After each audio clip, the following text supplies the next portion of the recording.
everyone, I'm Nisha, team leader of A Reasonable Standard for 2024. I'd like to begin by acknowledging the traditional custodians of the land on which we gather today and pay my respects to elders past, present, and emerging. A Reasonable Standard prides ourselves in focusing on open and genuine conversations on mental health with the intentions of breaking down the stigmas surrounding mental health within the legal industry. ARES delivers unfiltered content and first-hand experiences from law students and legal practitioners through our website, Spotify, and social media platforms. As we entered our sixth year, our team established that our goal for 2024 was to expand our outreach and to provide a safe space for law students and legal professionals to interact personally and candidly. This year, we published 20 new articles on our website, a 100% increase from last year. These articles included unique perspectives from law students, as well as interviews with lawyers and psychologists. ARES conducted and released 2 interview-based podcasts, with a total of 5 podcasts now released since introducing podcasts to our outreach last year. And these podcasts featured special guests Sally Pottinger and former ARES member Kani Balamurgan. A Reasonable Standard also successfully hosted our flagship event, Mental Health and Law Networking Night, which featured 4 guest speakers, followed by a Q&A and a networking session. Our guests facilitated open and honest conversations on mental health and shared their personal experiences candidly. We had 21 attendees at this event, allowing us to host a casual and intimate event that we had planned for, and we were privileged to have our event sponsored by Lena Hung and Associates. Finally, ARES increased our social media presence this year by posting on Instagram and LinkedIn weekly to promote each article and podcast published and promote our event. Moving forward, we have 3 main goals that we'd like to achieve. Firstly, we hope to continue hosting Mental Health and Law as an annual event.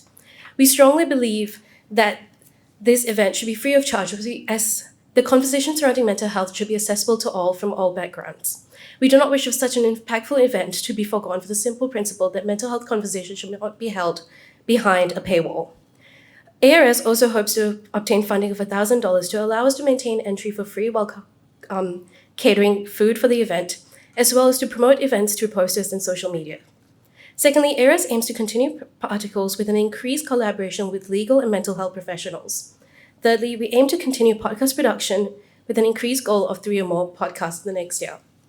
I personally strongly believe in the work done by ARES. As a law student who has struggled with mental health issues myself, I'm privileged to have participated in a project that supported me through my struggles in law school, and also provide me with a platform to engage with fellow students and law professionals who have felt the same. As I leave my position as team lead, I wish that my fellow law students will benefit from ARES as I have this year. Thank you.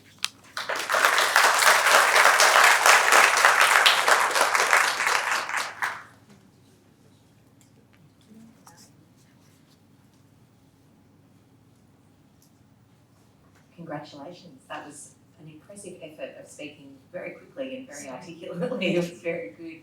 Congratulations. My question was, have you collaborated with anyone sort of outside, like I'm thinking, typically sort of Law Institute of Victoria or Young Lawyers or any of the committees around there in terms of those mental health events or content? We haven't participated with anyone outside of Monash, but we have participated with the psychologist at CAPS, which is the Monash Health Services. And so we had an interview with the lead psychologist at Monash Services to talk about his experiences with dealing with the law students at Monash and their struggles, and some of his tips and advice for students in dealing with mental health issues.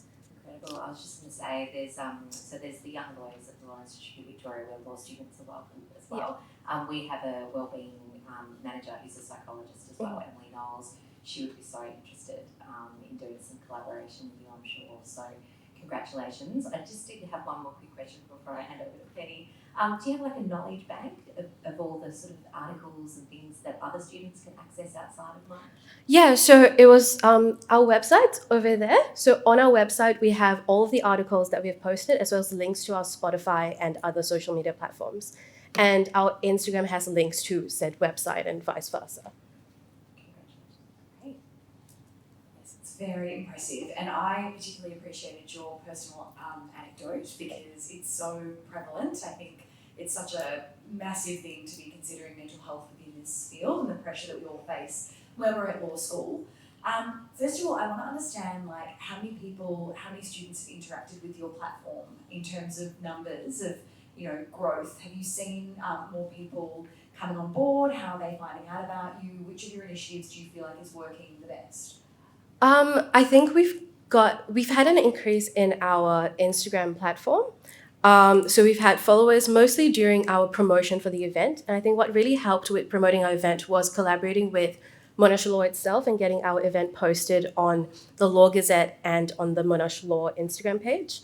And we also had posters printed and put in the law faculty. So all of these helped increase our followers on our Instagram pages.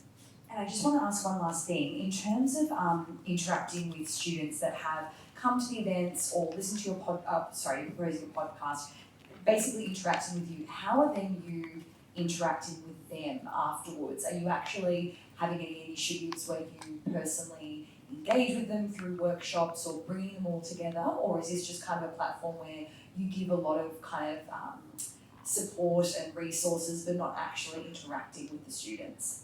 So leading up to this year, we were mostly just putting out resources in terms of our podcast and our articles. So this year, that was our new initiative through the event. However, it's really new, and that's why we want to continue it. And that's why we need funding to continue this project to really increase, like, personally engaging with students. Yeah. Thank you.